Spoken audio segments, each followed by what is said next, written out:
नमो नमः मित्राणि अहम स्वागतम करोमि सर्वेषां। अहम अस्मि रमन पुरोहित। मैं आपके अपने चैनल में स्वागत करता हूं। तो मैंने पिछले वीडियो में पढ़ाए थे महेश्वर सूत्रों के आधार पर स्वर वर्ण।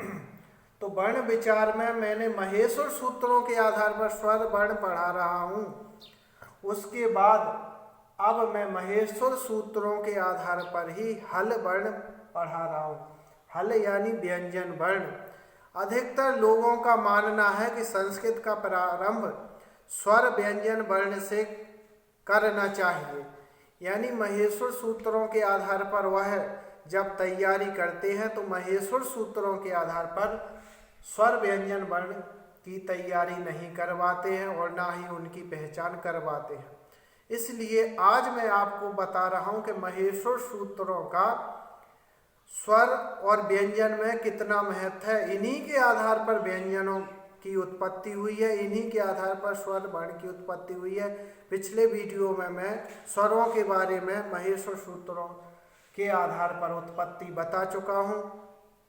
जैसे अच स्वर हैं तो अयोर रिल्लक एवं अयौच। तो अच एक प्रत्याहार है तो इसके अंतर्गत स्वर आ जाते हैं।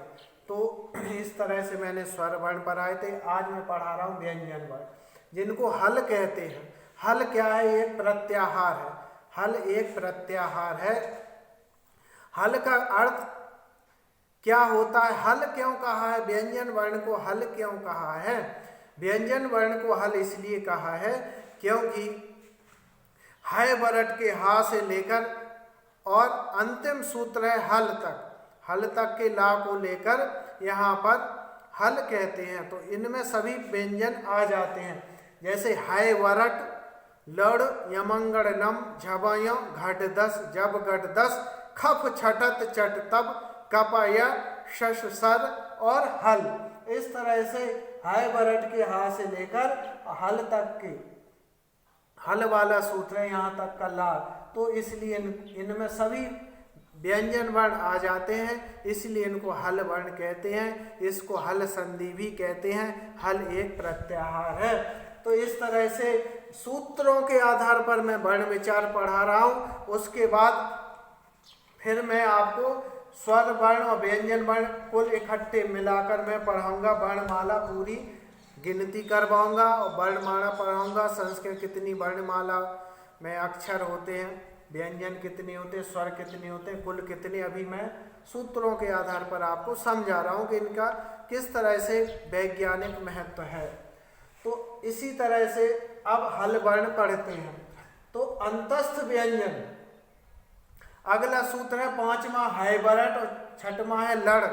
तो इन दोनों सूत्रों में अंतस्थ व्यंजन आ जाते हैं। इनको यड़ संधि भी कहते हैं। यड़ इनका प्रत्याहार यड़ बनता है। हाय वरट का हा गिना नहीं जाता है तो या वा रा और ला। इस तरह से इनको अंतस्थ व्यंजन कहते हैं। या वा रा ला। तो हाय वरट लड़ दोनों सूत्रों में अंतस्थ व्यंजन आ जाते हैं। तो इस तरह से अंतस्थ व्यंजन यहाँ पर आते हैं। तो इन दोनों सूत्रों को अंतस्थ सूत्र भी कहते हैं। इन दोनों सूत्रों को अंतस्थ सूत्र भी कहते हैं। आप लिख सकते हैं। और व्यंजन वर्ण भी कहते हैं, हल वर्ण भी कहते हैं, का से मां तक के वर्णों को स्पर्श व्यंजन भी कहते हैं। तो फिर आगे आते हैं स्पर्श व्यंजन।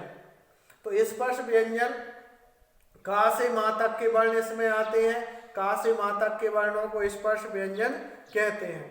तो अंतस्थ व्यंजन के बारे में एक बार देख लेते हैं। है वरट लड़ ये अंतस्थ व्यंजन है। इन दोनों सूत्रों को अंतस्थ सूत्र भी कहते हैं। अच के बाद है वरट लड़ वर्णों की गिनती की गई है।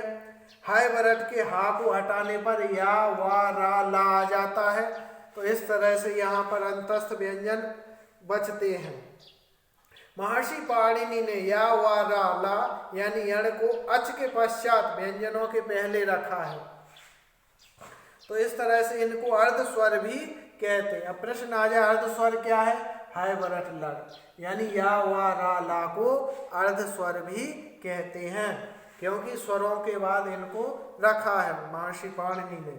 उसके बाद आता है अंतस्थ अर्थात बीच में रहने वाला। अंतस्थ व्यंजन क्यों कहा गया है?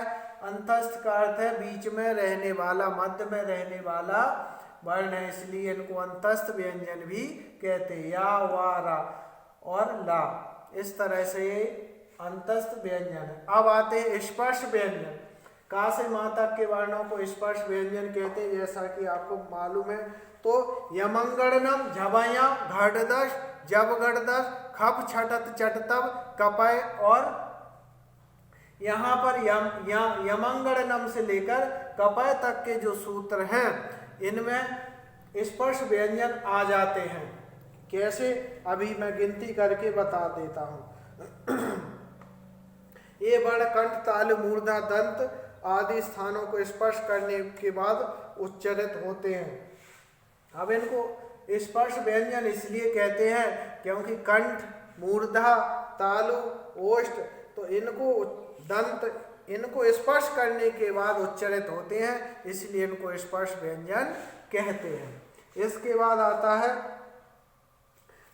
सबसे पहला स्पर्श व्यंजन है यमंगणनम। तो आप यहाँ देख रहे होंगे यमंगणनम। तो इनमें प्रत्येक वर्ग का पंचम वर्ण गिने गए हैं। का से लेकर माँ तक का जो वर्ण है का, खा, गा, चा, छा, जा, जा, पा, पा, बा, मा। तो का से लेकर माँ तक के जो वर्ण है कू, चू, टू, तू, पू, तो उनका जो अंतिम वर्ण है तो अंतिम 5वें वर्ण यमंगणनम में गिने गए हैं। इनको यमंगणनम में गिने गए हैं। फिर आता है झबया, घटदश, ये क्या है? चतुर्थ वर्ण में गिने गए हैं। का से माँ तक के जो वर्ण है ये चतुर्थ वर्ण।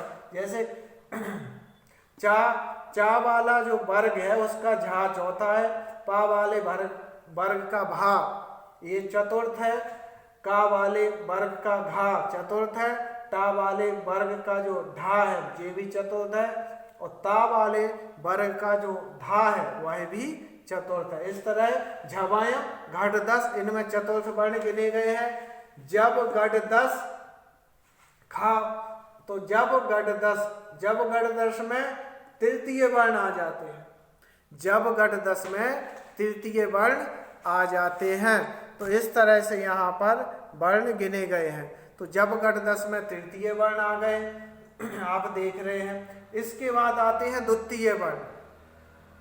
ख, खो, छ, ठ, थ, चट, तब ये द्वितीय वर्ण है। खा, फा, छ प्रत्येक वर्ण का दूसरा वर्ण गिनेंगे। जैसे खा ये दूसरा है, फा दूसरा है, छा दूसरा है, ठा दूसरा है, था। तो खप, छ, ठ, थ ये द्वितीय वर्ण है, और चट, तब और कप है ये प्रथम वर्ण है। चा पहला है, टा पहला है, ता पहला है और का पहला है और पा ये भी पहला है। तो खप, छठत, चट, तब और कप है इनमें क्या है? द्वितीय वर्ण और प्रथम वर्ण गिने गए हैं। इस तरह से ये स्पर्श व्यंजन की गिनती यहाँ पर पूर्ण हो जाती है। इसके बाद आते हैं ऊष्म व्यंजन। ऊष्म व्यंजन आखिरी के 2 सूत्र हैं। 13वां सूत्र है सशसर और 14वां है हल। तो इसमें ऊष्म व्यंजन गिने गए हैं सशसर और हल, इनको सल कहते हैं। इसमें सल प्रत्याहार बनता है शा, सा, सा और हा। तो इस प्रकार से ये ऊष्म व्यंजन है।